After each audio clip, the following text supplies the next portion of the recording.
Hey everybody, thank you so much for tuning in another one of my episodes. As you know, in the last week I've been traveling around the state and interviewing elected officials in our hard-hit areas by Hurricane Ida. And as you know, with the Lafitte and Lafourche where I was last time. But today I'm in St. Tammany with State Rep Paul Hollis. And we want to discuss a little area up here of things that's going up in his area. Paul, thank you so much for coming on. I really appreciate it. My pleasure. I'm happy to be on your show. Well, thank you. I appreciate that. A lot of people don't realize that St. Tammany was hit a little bit too, and some people had some inconveniences. And even though it's not as maybe as dire as Lafourche parishes, we don't want to forget how hard hit those areas were. We still want to remember that there's people up here that were affected too, and I want to talk about that. Yeah, and I'm glad you're putting a light on the fact that St. Tammany did get hit pretty hard. I mean, it's not often you take a Category 4 hurricane, and it didn't come out of nowhere, but I think the expectation wasn't to be Category 4 and to hit square on to Louisiana. But I can tell you, there's so many of our residents that were just obliterated, their property. But we're coming back. As you know, we're a resilient people, and we're going to be fine. It's just going to take some time for recovery. But man, I was in the middle of it all, and you could see some intense stories. Yeah. Well, a lot of people don't realize it was originally track was going to go. They said 4, and it was going to go more west towards over Baton Rouge. So I guess people in St. Tammany were kind of, hey, it's not coming anywhere near us. We're high and dry.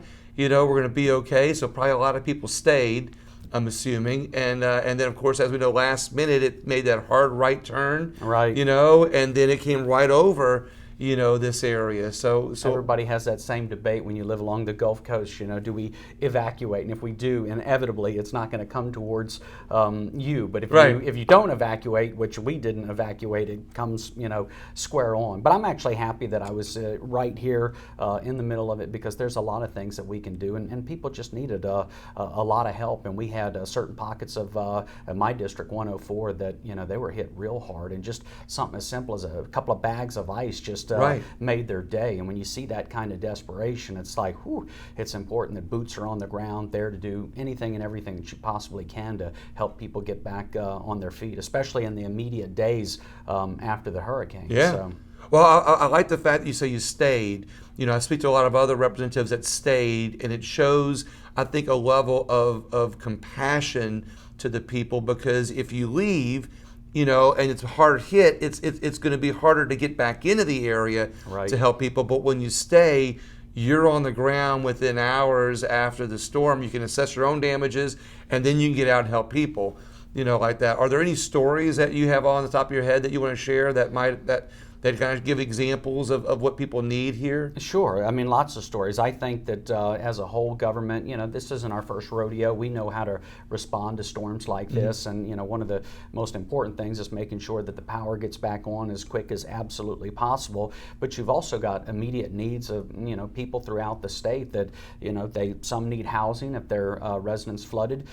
Some need hot meals provided to them. Some people just need, like I mentioned, a bag of ice, a case of water. Yeah. And so in St. Tammany Parish, we had commodities drops at 2 centrally locations throughout our parish. And I'm telling you, the National Guard, they did a wonderful job. I went out there, and it wasn't a couple of 18-wheelers with food and water, MREs, etc. It was probably 15 different 18-wheelers staged at various locations. And so, but St. Tammany, as you know, is pretty vast. And so the desire that we had immediately after the storm was trying to get some of these resources into various pockets of the community. But one of the areas that I went to, and I saw a lot of really great scenarios of people just wanting to help people, and that's inspiring to me. And one of the things that people say is that it's really government does what they can, but it's the churches, it's the community leaders, it's the small businesses, just people in general wanting to help their neighbors, wanting to help their families. And when you see that, it really is one of those things that inspires you. And so me and probably 30, 40 people are outside various areas throughout the district, and you could just see the happiness on their face when you give them a case of waters or whatever their situation might be. But fortunately, weeks later, we're doing a heck of a lot better. We're well beyond 90-some-odd% power restored, which is great. So many churches came through for us to provide hot meals. I mean, Forged by Fire was one phenomenal. of those. Yeah. They even went to St. Charles Parish, Yep. and my colleague, Representative Greg Miller, he was like, "Oh, the people appreciate it." And I was like, "What was it, 1,000 meals?" He's like, "No, thousands." Plural. So Right. so many people were fed, and in case of disaster like Ida was, to have a nice hot meal. But I'd be out, doing ice and water, and you'd smell the cooking. It was hard not to go over there because you'd be salivating the whole time. But my point with that is you see so many different groups step up immediately and to help people. And we need it. I mean, as you know, because I know you've traveled throughout the state and you're seeing a lot.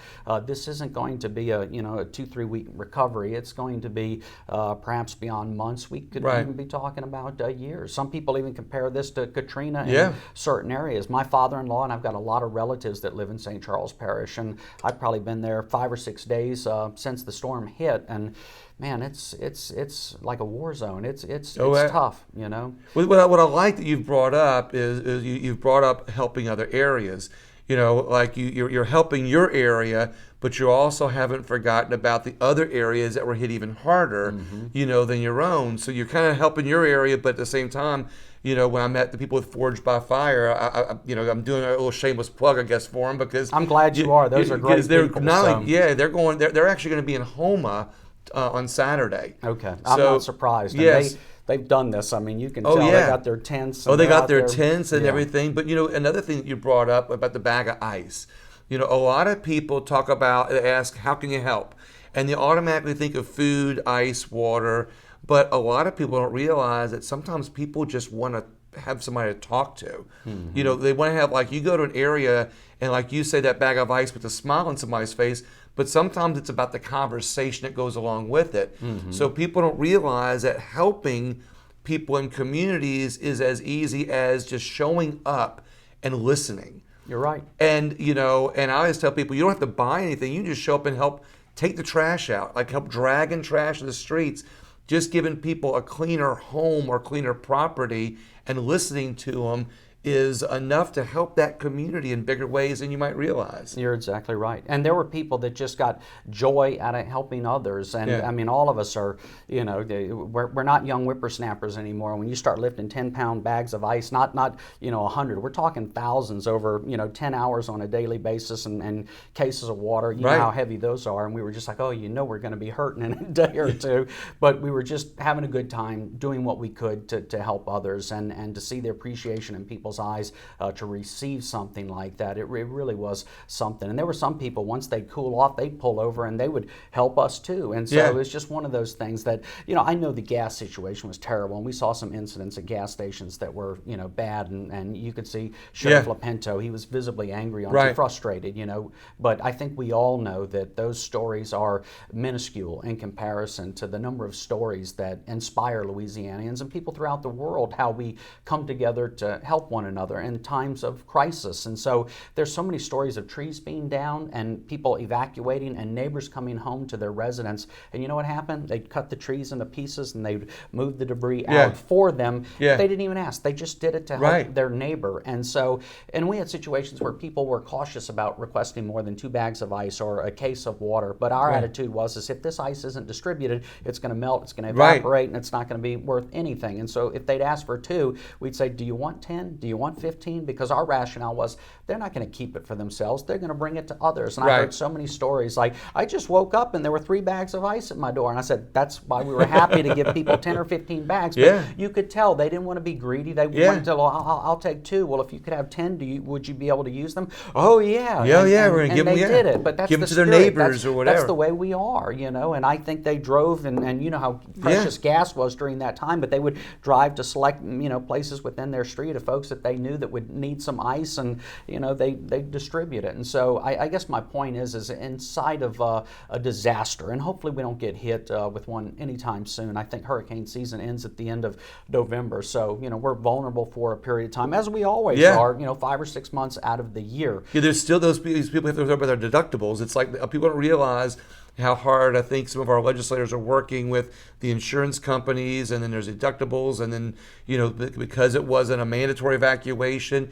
are you working with other legislators and other officials on helping people with their insurance needs and stuff? We are, and the story that I hear a lot of, I'm sure you've heard it as well, is people getting low ball, settlements from their insurance company, and them coming and doing a visible inspection and appraise what the damage is, and people are like, I can't fix my house for that, and so I would just encourage people to to be resilient in getting what you think fair value is, to bring your property back up to spec. But there are things that I think will come from this as far as regulations and laws are concerned, as there should be. And I think my colleague Kirk Talbot out of River Ridge has an idea for a bill that's going to be presented and debated next year at the legislative session as it pertains to mandatory backup generators and generators for nursing homes and even for gas stations. That's a great one. Yeah, because a lot of nursing homes in this area got hit hard. Yeah, I mean, they have disaster plans, but some of those disaster plans, I think, could be avoided if people just had a backup generator. I remember going through St. Tammany Parish's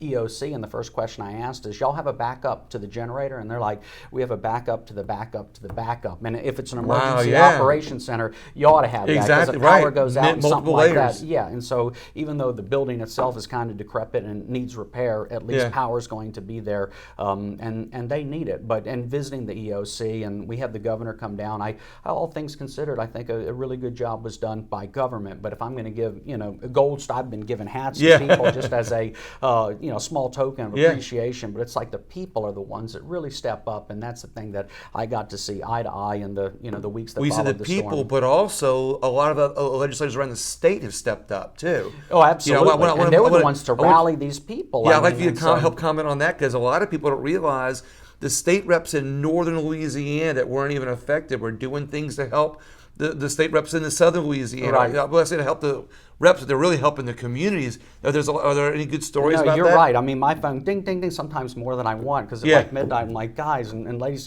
please stop with the text. But they're all offers of, we want to do everything that we can to help people. And I think legislators like myself are in an awkward spot where you've got a lot of people saying, hey, we've got this available to your people, and you've got to say, okay, do we really need it here? Because our power rates are at 90-some odd percent. Others are still at 40%. And maybe these resources need to go. So sometimes you've got to look just beyond your district to take in, a broader swatch of situations. Right, to help the less fortunate. That's exactly right. But I see legislators doing that all the time. They're wanting to help others and people that did not get hit at all. Man, there's the cavalry coming in, state reps, state senators, and just all elected officials saying, what can we do to help you? And if you need boots on the ground, we'll be there today. And so I have been impressed by that. It's one of those things that our network, we're a tight-knit group, as you can imagine. I've seen legislators send down 10,000 gallons of gas down to the Lafourche Parish areas and thousands of dollars of gas just to help people keep their generators on for another day or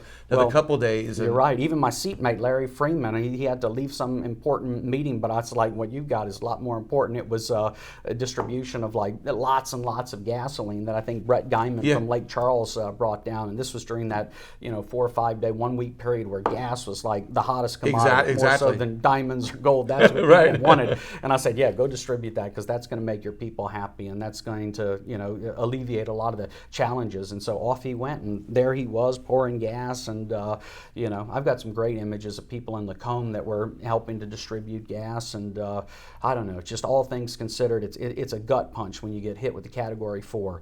But the net of this is we're going to come back. We're going to be fine. It's going to take a little longer than what I think a lot of folks figure. It's going to be expensive. But people are going to repair, and it's just that spirit of Louisiana. Two more quick questions. Please. I know we got to wrap up for everybody, but in this St. Tammany's a beautiful area because of all the trees. I guess does this and the trees probably cause most of the problem with the power. Here in this area, is there going to be some sort of I guess it'll be on your conscience, for legislation? You can't legislate trees, but maybe in the future with the line, working with Entergy and where the tree is, because you always. Well, I'll say it this way: you're riding down the road and you see this tree line that's 20 feet back behind power lines. Is that Yeah. on people's conscience now? Well, I mean, neighborhoods, as you know, 30, 40, 50 years ago were built with power lines, and those, interfere with trees, and this was a wind event more than a rain event.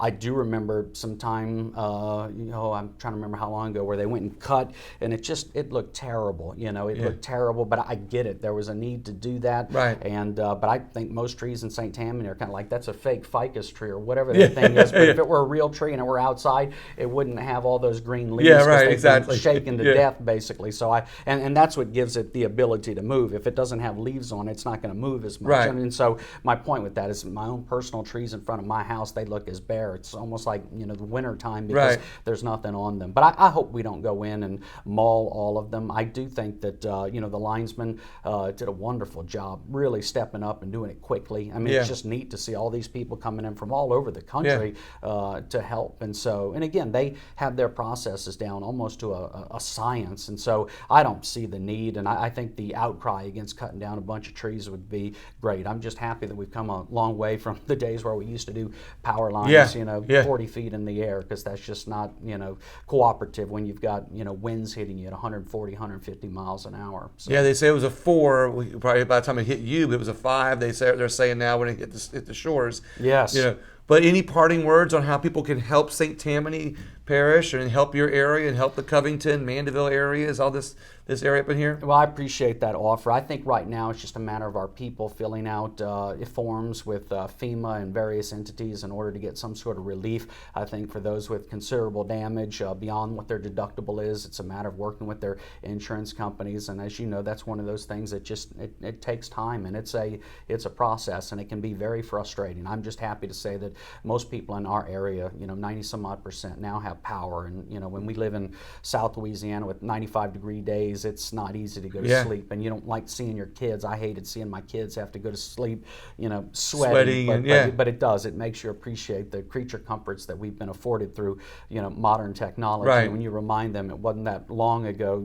I think prior to the invention of Carrier, who's making the rounds on Facebook, and you're like, love that guy, love that guy. But 60, 70 years ago, people went to sleep.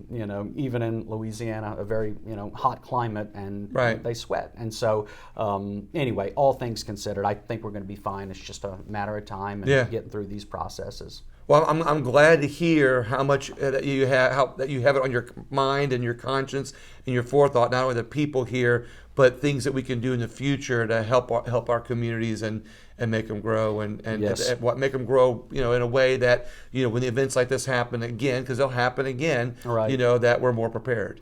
Well, I agree. And I'm excited to give you this small token of appreciation because you're shedding light on something so important. But the fact of the matter is, with a cool name like William Wallace, I had to put your last name on the back of your hat. Oh, wow. Awesome. So oh, wow. I would tell you to wear that with pride. Wow. And people in District 104, there's Thank a you very lot much. of them that have really stepped up, and they're wearing their hats with pride, as I do myself. I love it. Thank you for keeping the word out there, the needs of the people. And it looks good on you. I like that. It looks Thank you real good on you. I like the navy blue color. I like that. Perfect. Thank you very much. I appreciate it. Thank you as well. Well, Representative Hollis, thank you again. Appreciate it. Everybody else, please not only share this video to help everybody in every community, no matter how much destruction they had in their areas, because that's what's going to be important in the weeks and months to come, to keep a light on the scenario, to be able to help people. Like I said, in weeks and months to come, when everybody's forgetting about the communities, we need to keep it out there in the forefront, because there's always going to be people who needed help in that time. Thank you so much. Y'all have a great day.